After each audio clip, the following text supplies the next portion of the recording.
അസ്സലാമു അലൈക്കും വറഹ്മത്തുള്ളാഹി വബറകാതുഹു. എല്ലാ കൂട്ടുകാർക്കും പുതിയൊരു വീഡിയോയിലേക്ക് സ്വാഗതം. നമ്മുടെ എല്ലാവരുടെയും ജീവിതത്തിൽ ബുദ്ധിമുട്ടുകളും പ്രയാസങ്ങളും എല്ലാം അനുഭവിക്കുന്നവരാണ് നമ്മളിൽ ഓരോരുത്തരും, അല്ലേ? നമ്മൾ പുറമേ കാണുന്നത് പോലെ അല്ല ഓരോരുത്തരുടെയും ഉള്ളിലെ ജീവിതം. നമ്മളിപ്പോൾ ഒരു വീട്ടിൽ കയറി ചെന്ന് കഴിഞ്ഞാൽ അവർക്ക് നല്ല സന്തോഷവും അതും ഒരു സമാധാനമൊക്കെ നമ്മൾക്ക് തോന്നും. പക്ഷേ നമ്മൾ അറിയുന്നില്ല ആ വീട്ടിലെ അവസ്ഥ എന്താണ് എന്ന്. ഇപ്പൊ നമ്മുടെ വീട്ടിൽ ഒരാൾ വന്നു കഴിഞ്ഞാൽ പുറമേ കാണുമ്പോൾ നമുക്കൊരു ബുദ്ധിമുട്ടുമില്ല. പക്ഷെ നമ്മൾ മറ്റുള്ളവരിലേക്ക് പറയുന്നില്ല എന്നേ ഉള്ളൂ. അതുകൊണ്ട് നമ്മുടെ സങ്കടങ്ങളും സന്തോഷങ്ങളും നമ്മൾ മറ്റുള്ളവരിലേക്ക് പറയാതിരിക്കുക. കാരണം നമുക്കിപ്പോൾ ഒരു സന്തോഷം വന്നു കഴിഞ്ഞാൽ തന്നെ അത് മറ്റുള്ളവർ കാണുകയോ അവർ പരസ്പരം പറയുകയോ ചെയ്താൽ അതിനുള്ള ഒരു മോശമായിട്ടുള്ള ഒരു എനർജി നമ്മളുടെ ആ ജീവിതത്തിൽ ബാധിക്കും. അതിനൊരു കണ്ണ് തട്ടും നമ്മുടെ ജീവിതത്തിന്. അതുകൊണ്ട് നമ്മുടെ സന്തോഷങ്ങളും അതേപോലെ ദുഃഖമായാൽ പോലും നമ്മൾ പറയാതിരിക്കുക, അള്ളാഹുവിനോടല്ലാതെ. കാരണം നമ്മളിപ്പോൾ ഇത് പറഞ്ഞെന്നും പറഞ്ഞ് അവർക്ക് ഒരു വഴി കണ്ടെത്താൻ സാധിച്ചെന്ന് വരില്ല. അഥവാ ഉണ്ടെങ്കിൽ തന്നെയും അവരുടെ ഉള്ളിലൊരു സന്തോഷമായിരിക്കും, നമുക്കിങ്ങനെ കിട്ടിയല്ലോ, നമുക്കിങ്ങനെ ഒരു മോശമായ അവസ്ഥ ഉണ്ടായല്ലോ എന്നും അവരുടെ ഉള്ളിലൊരു സന്തോഷമായിരിക്കും. ഇപ്പൊ അതുകൊണ്ട് നമ്മുടെ മോശം അവസ്ഥയും സന്തോഷകരമായ അവസ്ഥയും മറ്റുള്ളവരെ വാട്സപ്പിലൂടെയോ അല്ലെങ്കിൽ ഇൻസ്റ്റഗ്രാമിലൂടെയോ സ്റ്റാറ്റസോ സ്റ്റോറിയോ ഒന്നും വെച്ച് അറിയിക്കാതിരിക്കുക. നമ്മളും പഠിച്ചവനും മാത്രം, നമ്മുടെ ഭർത്താവ്, നമ്മുടെ മക്കള്, നമ്മുടെ മാതാപിതാക്കൾ, അത്രയും മതി. അല്ലാതെ കൂടുതലാരെയും നമ്മൾ അറിയിക്കേണ്ട കാര്യമില്ല. ഇപ്പൊ ഇന്നത്തെ വീഡിയോയിൽ ഞാൻ പറയാൻ ഉദ്ദേശിക്കുന്നത് എന്താണെന്ന് വെച്ചാൽ, നമ്മുടെ ജീവിതത്തിൽ ഉണ്ടാകുന്ന എല്ലാ പ്രയാസങ്ങളും നീങ്ങി നമ്മുടെ ജീവിതം നല്ല ബർക്കത്തോടു കൂടി ഉയരാൻ വേണ്ടിയിട്ടുള്ള ഒരു അത്ഭുതകരമായ അല്ലാഹു സുബ്ഹാനഹു തആലയുടെ മഹത്വമേറിയ ഒരു ഇസ്മാണ് ഇന്നത്തെ വീഡിയോയിൽ ഞാൻ പറയാൻ ഉദ്ദേശിക്കുന്നത്. അതുകൊണ്ട് തന്നെ ആരും ഈ വീഡിയോ സ്കിപ്പ് ചെയ്യാതെ കാണാൻ ശ്രമിക്കുക. അപ്പോൾ നമുക്ക് വീഡിയോയിലേക്ക് പോകാം.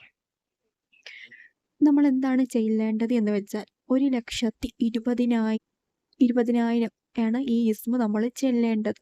ഷഅബാൻ 25 മുന്നേ ആയിട്ട് ചെല്ലി തീർക്കുകയും വേണം. ഇതെപ്പോഴാണോ നമ്മൾ ഷഅബാൻ 25 മുന്നേ നമ്മൾ എപ്പോഴാണോ കാണുന്നത് അന്നേരം നമ്മൾ നിയത്ത് വെക്കുക.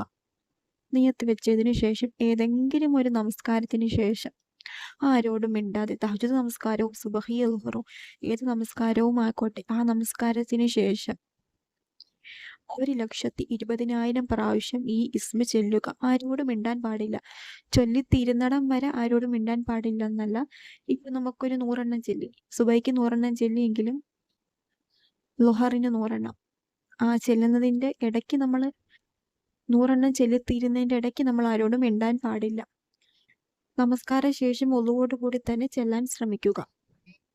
എന്നിട്ട് അല്ലാഹു സുബ്ഹാനഹു തആലയോട് ദുആ ചെയ്യുക. ചെല്ലേണ്ടത് എന്താണെന്ന് വെച്ചാൽ യാ ഫത്താഹു യാ അല്ലാ എന്ന ഇസ്മ 1,20,000 പ്രാവശ്യം ഓതുക. അള്ളാഹുവിന് ഏറെ ഇഷ്ടപ്പെട്ട ഒരു ഇസ്മും കൂടിയാണിത്.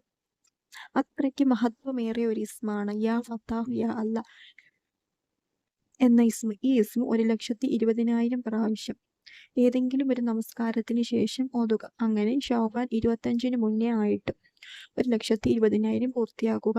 എന്നിട്ട് അള്ളാഹുവിനോട് ദുആ ചെയ്യുക. ഇൻഷാ അള്ളാഹ് ഹൈറായിട്ടുള്ള കാര്യമാണ് എങ്കിൽ അല്ലാഹു സുബ്ഹാനഹു തആല അത് നടത്തിത്തരും. നമ്മളെല്ലാവരും അള്ളാഹുവിലേക്ക് കൂടുതലായിട്ട് അടുക്കുക, എങ്കിൽ അള്ളാഹു നമ്മളിലേക്കും അടുക്കുകയുള്ളൂ. ഇന്നൊരു കാര്യം ഞാൻ ദുആ ചെയ്തു, പക്ഷെ എനിക്ക് അള്ളാഹു അത് തന്നില്ല എന്നും പറഞ്ഞ് നമ്മളത് വാശി പിടിക്കാൻ പാടില്ല. പിറ്റുന്നത് അതുകൊണ്ട് നമ്മൾ ദുആ ചെയ്യാതിരിക്കരുത്.